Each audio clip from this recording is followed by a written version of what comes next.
Nuk e di nëse prindrit e saj e quajtën e lirë, duke pasur parasysh se çfarë koke kishte vija e tyre.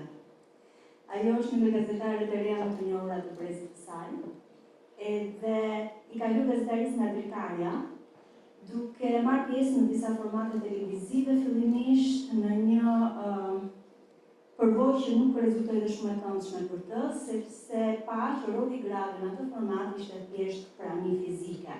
Edhe kjo e shtyu të kërkonte pak më shumë kuptim në profesionin e saj. U largua zakon nga media edhe filloi të eksploronte botën dhe të dokumentonte realitetin përmes fotografisë. Ajo që bëri gjatë kësaj periudhe ishte dhe përjetimi i disa probleme me shëndetin e saj mendor, për të cilat zgjodhi të fliste hapur, edhe pa tabu, por pati koston që të përballej me stigmën edhe me pushimin nga puna. U rikthye në gazetari me dëshirën për të kontribuar në gazetarinë e pavarur, dhe redaksia ku ajo sot jep kontributin e saj është një ndër këto media të pavarura që bën gazetari aktiviste. Ndaj zonja dhe zotërin, ajo është Elira Kadriu.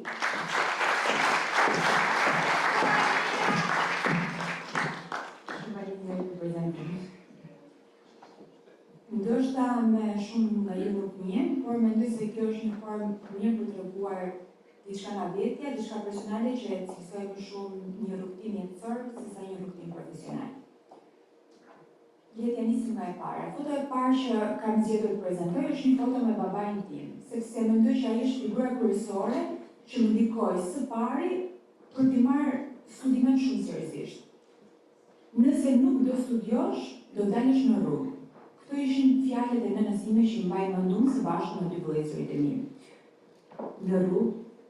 Por faktikisht, babai nuk është se ishte në rrugë apo pas stretit, punonte si një shitës në një treg industrial, por këto ishin presionet e para të mamas time që na bënte ta merrnim shumë seriozisht studimin.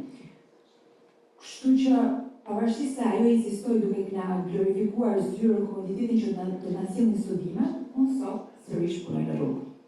Por si një gazetar të rejnë.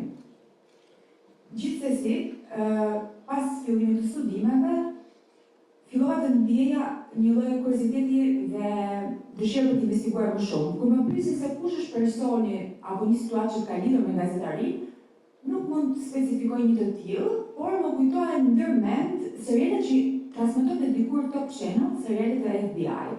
Dhe mezi prisja ditën që transmetoshin të seriale. Mbaj mend se në të njëjtën kohë transmetohej edhe një serial i Donald Trumpit, bësh një biznesmen i suksesshëm. Por normalisht unë prisja FBI dosjet dhe mezi prisja ditën e transmetimit duke e bërë skip të serialin tjetër. Gjithsesi, mbaj mend që herën e parë që kam marrë lajmin se isha kualifikuar në vetën e gazetarisë, ishte kur mora një gazetë në një kiosk e cila është vendosur për brimi shkolle e Ftali Koçi në Durrës. Shkolla e cila sot ekziston, por nuk kam këtë kioskon përballë, nuk mund të them nëse kjo lidhet me vdekjen e shtypit të shkruar apo thjesht me planin e rindërtimit i cili ka prekur shumë godina, ndoshta edhe në Tiranë duke ndryshuar pazarët në zonave si 5 Maj, kombinate e tjerë.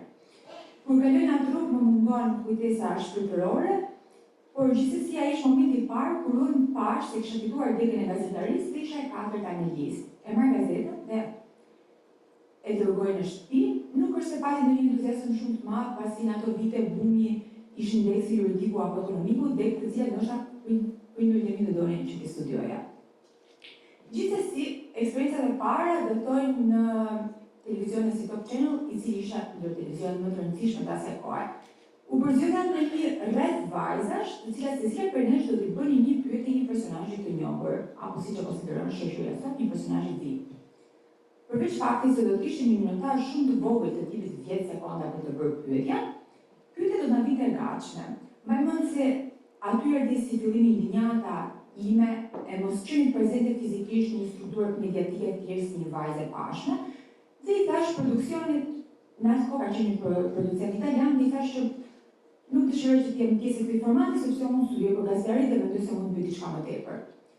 Mendoj se ai më surprizua pak, por gjithsesi e mori konsiderat atë që thash dhe vendosi të bënte një upgrade një farë forme dhe më vendosi në krah të një hosti shumë të njohur të asaj kohe për të lexuar komentet që vinë në rrjetet sociale. Jashtë skriptit kujtoj se në atë periudhë punoja me Sonila Agostini, gazetarja e cila është sot këtu me ne, dhe duke qenë se isha akoma studente, më sillte gjëra të vogla për të ngrënë sepse mbështetja midis gazetarëve vjen edhe në këtë formë. Por pavarësisht se pata një lloj katapultimi në televizion dhe ishte televizion i rëndësishëm në atë periudhë, dëshira për të eksploruar botën ishte shumë më e madhe. Për më tepër dhe pagesat që merrnin gazetarët të asaj periudhe ishin tërësisht modeste ose mos besoni fare, sepse ishte teoria që punon, sepse kjo eksperiencë do të duhet më vonë. Vendosa që të iki nga Shqipëria dhe u punësova në një anije kryeqer shumë të madhe. Të qeni aktiviste për të drejtat e njerit, por edhe të pasur recesit gazetaresk brenda vetes, kam vizituar gjithmonë brenda meje, edhe kur nuk e kam ushtruar si profesion. Kush nuk kujtoj kur punoja në këtë kryeqer të madhe që vinin turistë nga gjithë bota, përgjithsisht një gjendje të mirë ekonomike, dhe të gjithë turistë më theksonin akoma më shumë pavarësi sociale me gjithë ne punojësit e tjerë. Përgjithsisht punojësit vinë nga vende shumë të varfra, kujtoj këtu se për herë të parë një njerëz në ishte të quajtur Samoa. Duke parë se si ishte realiteti aty, njerëz që punonin mbi 14 orë, pothuajse gjatë gjithë kohës ishin të përgjumur, por edhe gjatë gjithë kohës mendoj se në çfarë kontratash funksionojnë tani, duke qenë se në 9 muaj nuk ishim asnjë ditë pushim. Për të bërë ndonjë material video, ndonjë research apo formë dokumentimi, pothuajse ishte vështirë sepse edhe unë gjatë gjithë kohës ku punoja isha më shumë e përgjumur dhe jo në qendër fleksibël për prodhuar gazetari të mirëfill, vendosa që të krijoj një album me foto të cilit e kam quajtur Red Eyes, çka do të thotë sy të përgjakur. Ndoshta mund të shkoni edhe një nga kolegët e mia pas në fotot asaj periudhe, të cilët ishin njerëz që punonin gjatë gjithë kohës me sy të përgjumur.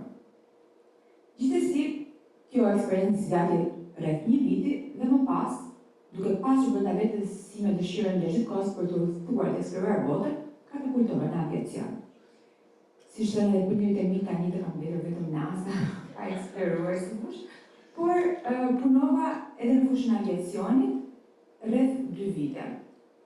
Duke pasur parasysh të gjithë këto lëvizje, luhatje, ngarkesë emocionale dhe psikologjike, fillova të kisha një periudhë shumë të vështirë ankthi. U diagnostikova me shërbimin të ankthit dhe duke parë gjithë stigmën që shoqëronte problemet të shëndetit mendor përpara 10 viteve, probleme të cilat pavarësisht se ka kaluar koha, njerëzit kanë shumë vështirësi për t'i ndarë, vendosa që të trajtoj në mënyrë profesionale dhe të kërkoj ndihmën e specialistëve.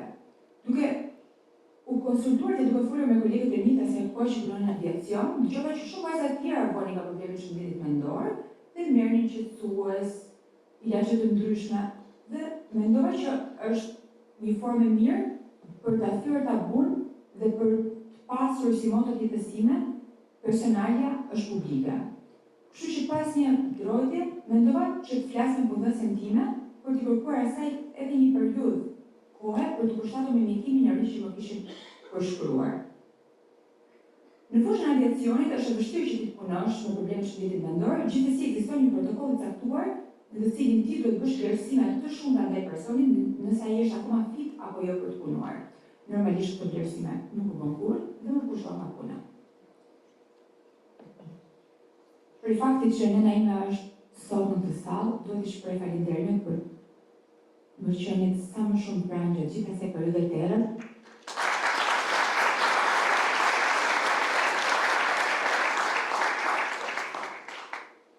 Dhe për të bërë tani funksionale, empatike ndaj çdo personi që besoj sot në tona janë shumë persona që kanë ngarkesa mendore dhe përshfaqen në forma të ndryshme.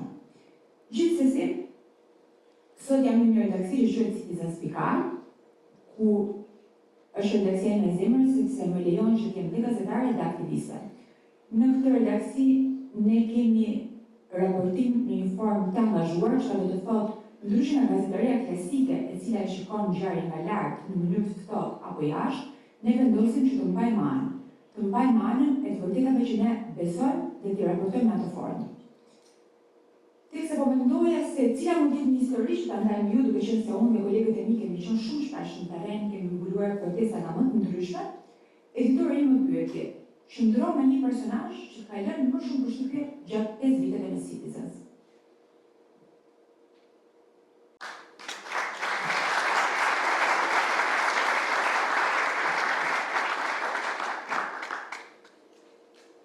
Inën e kam njohur nëpërmjet podcastit Zëra. Ishte një podcast që e kemi lëvëruar në vitet 2022, ka nisur më herët, por në atë vit daton intervista jonë në formë audio. Fatkeqësisht nuk është se një si personazh që për shkak ndoshta edhe të lëvizjeve të mia dhe të rikthimit tim të vonë në gazetari dhe aktivizëm, dhe më njëherë sa po patëm intervistën e parë, pata një dëshirë dhe dashuri për ta njohur më shumë si person. Pas që realizuam podcastin në formë distante, sepse ajo në atë periudhë jetonte në Luksemburg, vendosej që të organizoj një udhëtim për të shkuar dhe për ta takuar Inën në Luksemburg. Mbaj mend ditën që shkova ta takoja dhe vendosej që të shkruaj një formë sa modeste, duke pasur parasysh dhimbjen dhe periudhën që ajo po kalonte në rikthimin e kaqëre gjëj për herë të dytë në jetën e saj. Mbaj mend se nuk vrasni lloj trupu, isha shumë modeste sepse doja të bësha nish në lidhjen e saj. Shkoj në një lokal dhe e shkoj Inën, tërësisht një grua rrezullitse. Kishte vendosur buzëkuq dhe ndoshta ndjesha unë mizerabël se ajo. Patëm biseda, patëm një lloj këmbimi idesh, unë i tregoja se kush ishin protestat, historitë aktiviste që po ndodhin në Tiranë në atë kohë, sepse ajo kishte gjithmonë dëshirën për të ditur, ndërkohë që ajo më tregonte për sfidat e saj. Komunikimin e vijuam edhe pasi unë u largova nga udhëtimi dhe patëm dëshirën që të krijonim një letër këmbim për ta dokumentuar në një formë libri të vogël ndoshta. Jetët e vijuan mbaj mend episode të ndryshme që ajo më tregonte.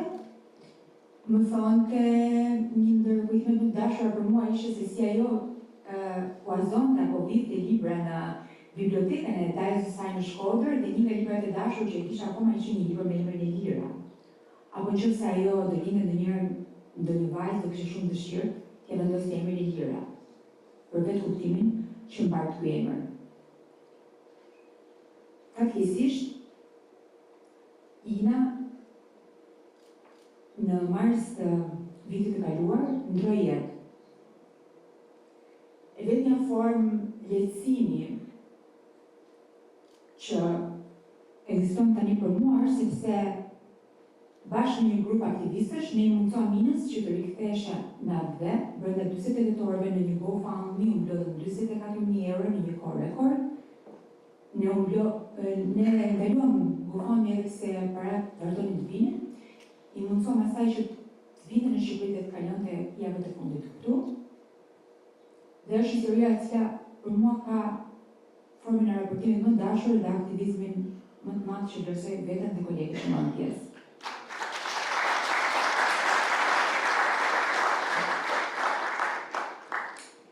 Edhe pse Ina nuk është më, libri jo nuk u botua kur, ajo shëmbetet është dëshira ime për të vazhduar, për të raportuar histori që vlen të lexohen dhe të dëgjohen.